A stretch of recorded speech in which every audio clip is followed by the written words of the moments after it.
Ölüm kaçınılmaz bir gerçektir.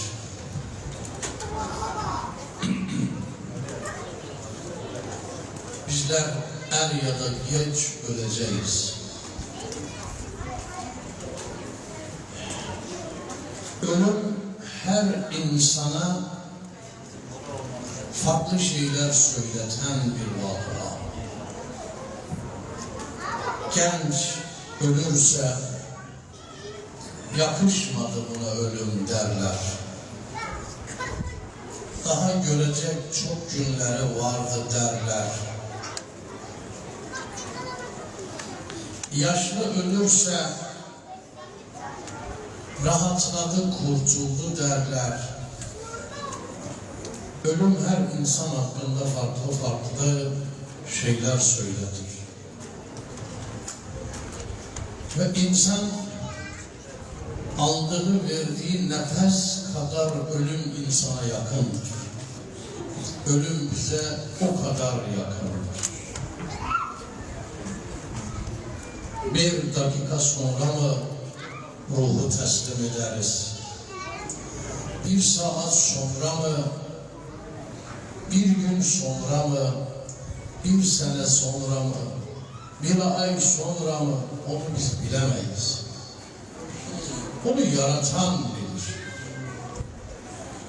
Ama ölüm öyle bir yüzü soğuktur ki ölümün, eğer evinde ölsen çarçabuk seni evden çıkarmak ister en sevdiklerin. En sevdiklerin bir an evvel seni evden çıkarmak ister. Çünkü 2 saat o evde kalsan kokun binadakileri rahatsız edecek. En sevdiğin çoluğun, çocuğun, ailen bir an evvel derler oradan götürelim.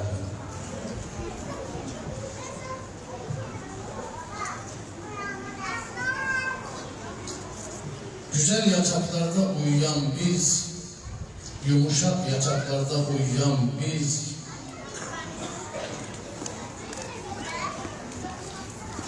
en yakınlarımız tarafından getiriliriz, morga bırakılırız. Morga, orada bekleriz. Biz orada beklerken sabahleyin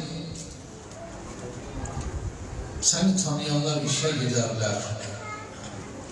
Bir de bakarlar ki minareden bir dua, bir münacat sesi geliyor. Kendimi söyleyeyim, sizi değil. O dua münacatta deniliyor ki Şeyh Beyti Aksu vefat etti, cenazesi bugün defnolunacak. Tanıyorsun, biliyorsun, hemen arabanı çeviriyorsun, cenazeye geliyorsun. Sevdiğin, tanıdığın, kıymet verdiğin birisinin ölümü senin o günkü programını değiştiriyor. Ölüm programlar değiştiren bir vaka. Geliyorsun sevdiğinin cenazesinin çavuçla morgdan çıkmasını bekliyorsun.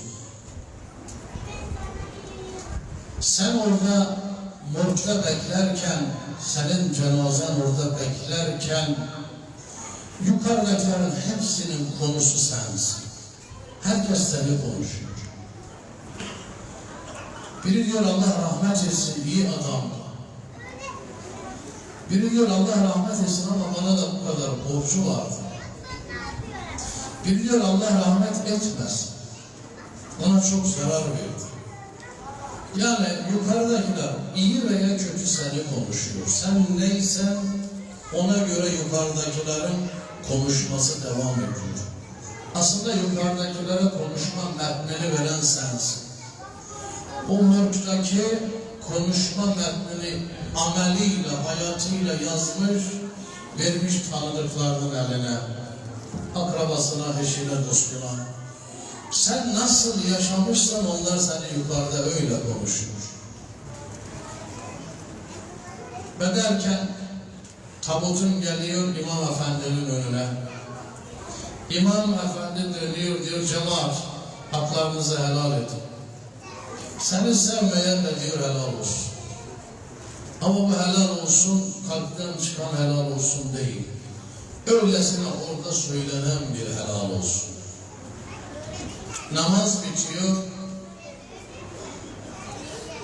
Sen hayattayken senin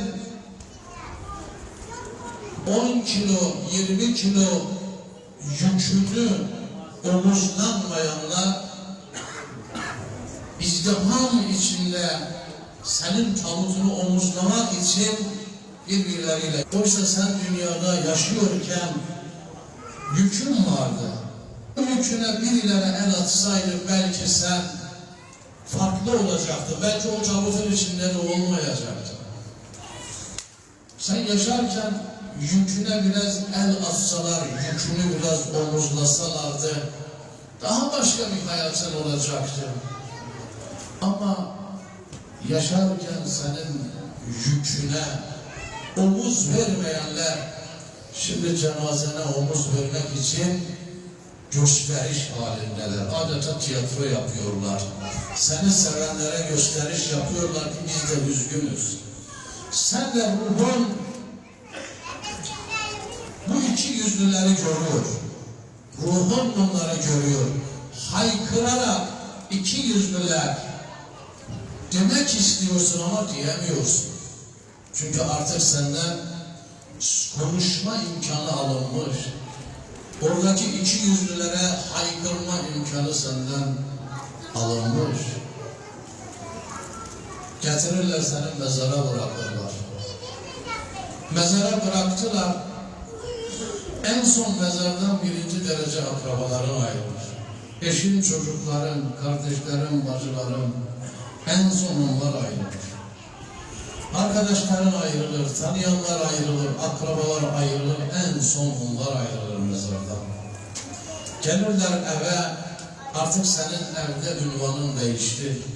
Rahmetlinin yüzüğü, merhumun kalemi, rahmetlinin gözlüğü, senin artık adının önünde rahmetli kelimesi var. Ve bunu senin çocukların, ailen söylüyor. Çünkü sana ondan gayrı söyleyecek bir isim yok. Sana en layık, en yakışır kelime ve ünvan ve isim rahmet. Merhum. Üçün çıkar, yedin çıkar. Herkes işine gücüne dağılır. 40'ın olduğunda bir daha hatırlarlar seni. 40'ında çıktıktan sonra zamanla unutulur gidersin. Zamanla unutulur gidersin. Ancak bu dünyada insanı unutmayan bir hakikat vardır. İnsanı unutmayan tek hakikat Hazreti Hüseyin'in mektebidir. Velayettir, ehl-i beyttir. Onlar ne seni toprak üstündeyken unuturlar, ne de toprak altındayken seni unuturlar. Şu anda toprağın altında olanlar, hevallah, billah diyorlar, keşke toprak üstünde olsaydık, biz de İmam Hüseyin'in meclisine gidip oturabilseydik. Allah Azze ve Celle ölüm hakikatiyle yaşamayı bizlere nasip eylesin. Amin.